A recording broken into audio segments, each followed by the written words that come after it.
FM 93 radio Pakistan اسلام آباد کے لیے میں بہت شکر گزار ہوں محترمہ فہمیدہ ریاض صاحبہ کا. ایک تو میرے لیے بھی خوش قسمتی کی بات کہ آج ان سے خود بات کا موقع مل رہا ہے.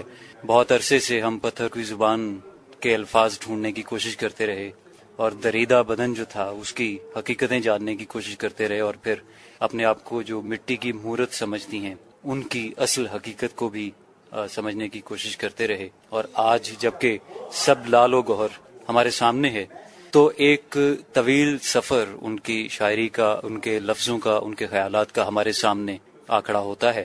بہت ہی خوبصورت لہجے کی شاعرہ، نظم کو ہمیشہ اپنا ذریعہ اظہار بنایا. کہتے ہیں کہ لفظ جو ہے وہ اپنی کہانی خود بولتے ہیں اگر انہیں کوئی استعمال کرنے کا فن جانتا ہو. معاشرہ آپ کو بہت سی کہانیاں دیتا ہے، آپ کے سامنے ہے، لیکن ان کو محسوس کر کے لکھنا جو ہے یہ شاعر کا اور مصور کا کام ہے کہ وہ ان کو کس طرح سے دیکھتا اور محسوس کرتا ہے. محترمہ فہمیدہ ریاض کے جو تجربات ہیں وہ ہمارے سامنے ہیں، وہ معاشرے کو بہت حساسیت سے دیکھتی ہیں. اور میں جاننا چاہوں گا محترمہ، سب سے پہلے بہت شکریہ کہ آپ نے وقت دیا اور آپ سے مجھے بات کا موقع مل رہا ہے. یہ جو اظہار کے ذرائع تھے، اظہار کے لیے جو موضوعات تھے، انہوں نے آپ کو بہت زیادہ انسپائر کیا، خاص طور پر جو نسائیت کے تھے، اور انہی جو موضوعات ہیں انہوں نے آپ پر الزامات بھی عائد کروائے. تو اس ساری صورتحال کو آپ کس طرح سے دیکھیں گی اور بیان کریں گی؟ دیکھو پیارے بیٹے اور سننے والے، ایک تو شکریہ کہ تم مجھے اپنی بات کہنے کا موقع دے رہے ہو. بنیادی طور پر میں یہی سمجھتی ہوں کہ دیکھیے، عورت بھی ایک انسان ہے اور اس میں وہ تمام انسانی صلاحیتیں موجود ہیں جو کسی مرد میں ہوتی ہیں، ٹھیک ہے نا؟ تو اس طرح سے میں سمجھتی ہوں کہ عورت کو ایک مکمل انسان کی حیثیت سے دیکھنا چاہیے، اور ایسا کوئی دنیا کا کام نہیں ہے جو وہ نہ کر سکے. پہلے تو ضرورت پڑتی تھی فزیکل پاور کی ہر کام کے لیے، لیکن اب تو آپ دیکھیے کہ وہ تمام کام جو ہیں وہ ٹیکنالوجی اور سائنس کی ترقی کی وجہ سے اتنی فزیکل پاور بھی امپورٹنٹ نہیں رہ گئی ہے. تو وقت کے ساتھ ساتھ عورت کو اس کا مکمل انسانی رتبہ ملنا چاہیے، یہ محسوس کرتی ہوں میں. تو آپ کیا سمجھتے ہیں کہ آپ نے اسی انسانی جو معاشرہ ہے اس میں عورت کے اصل مقام کے لیے جتنی جد و جہد کی، اس کے لیے آپ نے جلا وطنی بھی ایک طرح سے، میں تو یہی کہوں گا کہ آپ نے جب دیکھا کہ آپ کے لفظ کو یہاں پہ لفظ نہیں سمجھا جاتا اور پھر آپ واپس آتی ہیں، ملک کا سینیریو بدلا ہوا ہے، تو اس سارے حالات میں جو آپ کے سامنے تھے، مارشل لا کا دور تھا اور پھر ٹینک کھڑے کر دیے گئے، ایک جمہوری حکومت کو ہٹا کے ایک آمریت نازل کر دی گئی، بلکہ نافذ کر دی گئی. تو اس ساری صورتحال میں آپ کیا سمجھتی ہیں کہ الفاظ کہاں تھے، کہنے والے کہاں تھے، اور ان کو کس طرح سے سروائیول کرنا پڑ رہا تھا؟ دیکھیے، اس زمانے میں لوگوں نے، پاکستان کے شاعروں نے، اس پہ مجھے فخر ہے، بہت کچھ لکھا. فیض صاحب تھے اور احمد فراز تھے اور دوسرے بھی ایسے شعراء جو کہ پاکستان میں ہی رہ رہے تھے. بہت سے شعراء اور لکھنے والے تو ایگزائل میں چلے گئے تھے نا، جلا وطن ہو گئے تھے، مجبور تھے وہ اس بات پر.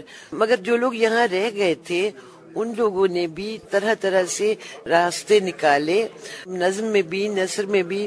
اب انتظار حسین صاحب کو تو لوگ سمجھتے ہیں کہ وہ بالکل ایک دوسری طرح کے ہیں، لیکن اس زمانے میں انہوں نے بڑی سیاسی کہانیاں لکھی، مگر وہ میٹافرز میں. ہمارے لٹریچر میں یہ بہت بڑی گنجائش ہے کہ آپ استعارے اور تشبیہ کے ذریعے بہت کچھ کہہ سکتے ہیں، اور وہ کہتے رہے. ایسا نہیں ہے کہ وہ بالکل خاموش ہو کے بیٹھ گئے ہوں کبھی بھی. لیکن انہی تشبیہوں اور انہی استعاروں نے آپ پہ بھی بہت سارے الزامات عائد کروائے. آپ اس بات سے کس طور متفق ہیں اس بات سے؟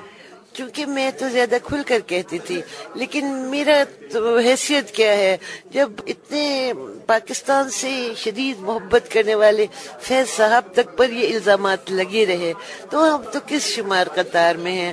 بقول شخص سے کہ کسے کے کشتہ نہ شد از قبیلہ مانیس، جن پر الزامات نہیں لگے وہ ہمارے قبیلے میں سے نہیں تھے. پاکستان کے بہترین فرزندوں اور بہترین بیٹیوں کے اوپر اس طرح کے الزامات لگائے جاتے رہے، اور یہ بڑی افسوسناک بات ہے.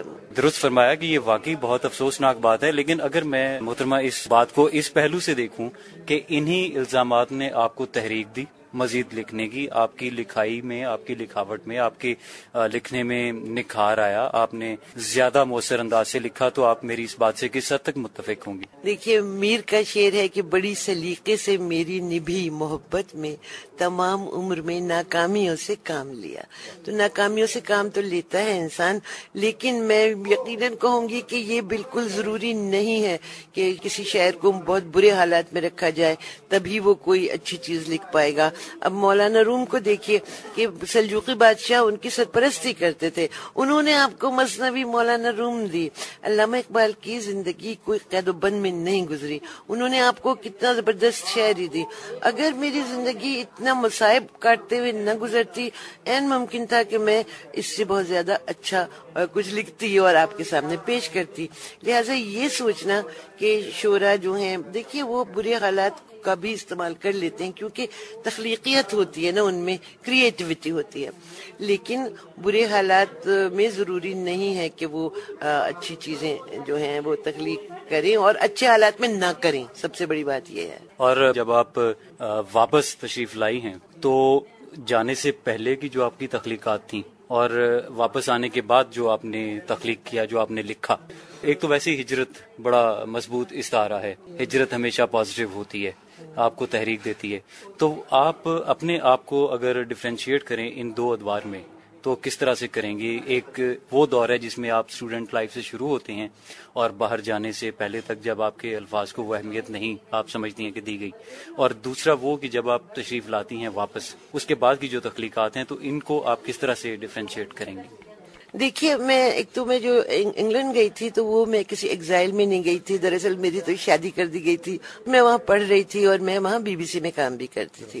اس کے بعد میں واپس آئی، لیکن جب میں گئی ہوں 81 میں، میں بالکل ایک ایگزائل میں جلاوطنی میں گئی ہوں، اور وہ سیاسی وجوہات کی بنا پر گئی ہوں کیونکہ مجھ پہ مقدمات بہت خوفناک قسم کے ضیاء الحق کی حکومت نے چلا دیے تھے اور میرے بچے بہت چھوٹے تھے، تو میں ان کو لے کر پھر نکل گئی تھی. بہت سے لوگ اس وقت نکل رہے تھے اور جا رہے تھے، مگر یہی ہے کہ دیکھیے اس کے بعد آ کر پاکستان کے حالات جس طرح سے رہے اور جس طرح سے ہم لوگ ایک الجھن میں گرفتار ہو چکے ہیں جو کہ ہماری اپنی خود کردہ ہے، اور میں سمجھتی ہوں دل سے کہ پتہ نہیں آپ یہ براڈ کاسٹ کریں گے کہ ہمیں سوویت یونین کے خلاف لڑنے کے لیے اپنے میدان میں کود جانا نہیں چاہیے تھا.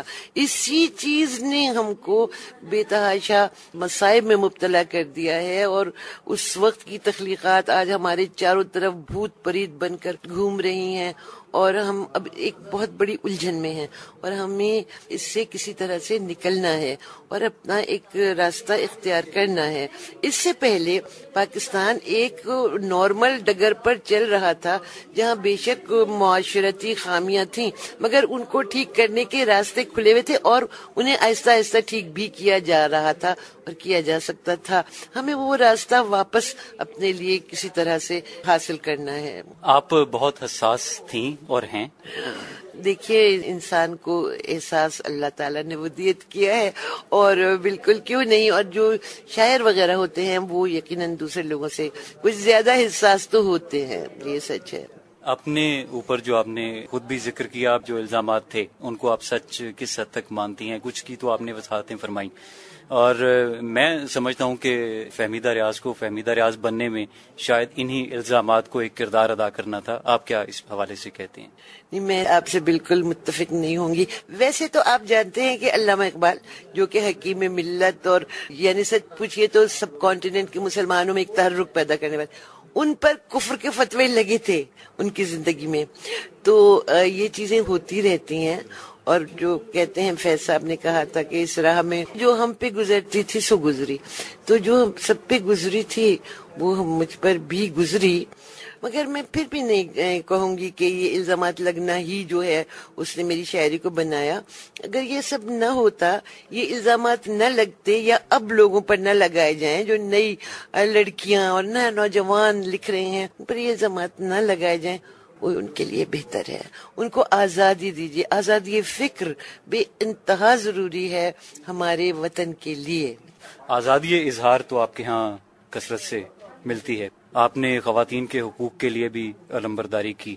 تو آج کی خاتون کو بحیثیت شاعرہ، بحیثیت قلمکار آپ کہاں دیکھتی ہیں کہ آج کی جو پاکستانی خاتون ہے اسے جہاں ہونا چاہیے تھا، کیا وہ واقعی اب وہاں ہے یا وہاں آتی جا رہی ہے؟ دیکھیے، میں اس کا جواب ہمیشہ لوگوں کو یہ دیتی ہوں کہ پاکستان میں تمام حالات یکساں نہیں ہیں. یہاں شہر ہیں، یہاں گاؤں ہیں، یہاں قبائل کے علاقے ہیں، یہاں مختلف صوبے ہیں، تو سب میں ایک جیسی کیفیت رہے ایسا نہیں ہو سکتا تھا، اور دنیا میں کہیں پہ بھی نہیں ہوتا ہے. خود امریکہ میں جس طرح کی نیو یارک کی عورت ہے، اس طرح کی مثال کے طور پر جو ان کی بائبل بیلٹ کہی جاتی ہے، وہاں کی عورت اس سے مختلف ہے. ٹھیک ہے نا؟ تو ایک ان ایوننیس ہے، تنوع پایا جاتا ہے معاشرے میں اس میں.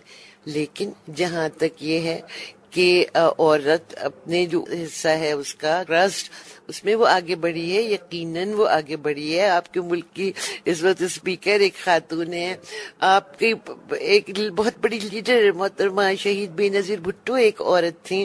آپ بازار میں نکل جائیں کسی بڑے شہر میں، آپ کو دکانوں تک میں ملیں گی اعلیٰ سے اعلیٰ افسر عورت بیٹھی ہوئی ہے. تو یہ تو بہت بڑی ترقی ہے، اس پر خوش ہوا جا سکتا ہے. افواج میں عورتیں اب پیراشوٹرز بن رہی ہیں، تو یہ بہت ہی ایک عمدہ اور اچھی بات ہوئی ہے. لیکن یہ درست ہے کہ ضیاء الحق کے زمانے میں جو چیزوں کو پیچھے دھکیلنے کی کوشش کی گئی، اس نے عورتوں کو بڑا نقصان پہنچایا ہے. اور میں عورتوں کو نہیں کہوں گی، مطلب جو عورت کا نقصان ہے وہ مرد کا بھی نقصان ہے. یہ دونوں ایک دوسرے سے اتنے الگ تو نہیں. آخر مرد کون ہیں؟ وہ ہمارے بیٹے ہیں، ہمارے بھائی ہیں، ہمارے باپ ہیں، ہمارے شوہر ہیں. تو عورت بھی ایک دوسرے سے جڑی ہوئی ہے، مرد اور عورت ایک دوسرے سے جڑے ہوئے ہیں، ایک دوسرے کے خالق ہیں. یہ سب سے بڑا رشتہ ہے ان دونوں میں. ٹھیک ہے نا؟ تو اس کا بہت بڑا نقصان ہوا ہے، اور اس سے ہمیں اپنے آپ کو بچانا ہے. اور اس سے جو قوتیں اس وقت پاکستان کو ایک بہتری کے راستے پر، ایک بھلائی کے راستے پر، ایک جدید دور میں داخل کرنے کے لیے کوشاں ہیں، خواہ وہ سیاسی ہوں یا وہ معاشرتی ہوں، ہمیں ان کا ساتھ دینا چاہیے. آخر میں محترمہ صرف یہ جاننا چاہوں گا کہ اگر فہمیدہ ریاض شاعرہ نہ ہوتی تو کیا ہوتی؟ کیا ہوتی؟ اگر نہ ہوتی میں تو کیا ہوتی؟ ڈبویا مجھ کو ہونے نے، نہ ہوتا میں تو. اچھا، تو اس پر میں صرف یہ کہوں گی جو غالب نے کہا کہ نہ تھا کچھ تو خدا تھا، کچھ نہ ہوتا تو خدا ہوتا، ڈبویا مجھ کو ہونے نے، نہ ہوتا میں تو کیا ہوتا. محترمہ بہت شکریہ کہ آپ نے وقت دیا. حامد ظہور، FM 93 ریڈیو پاکستان، اسلام آباد.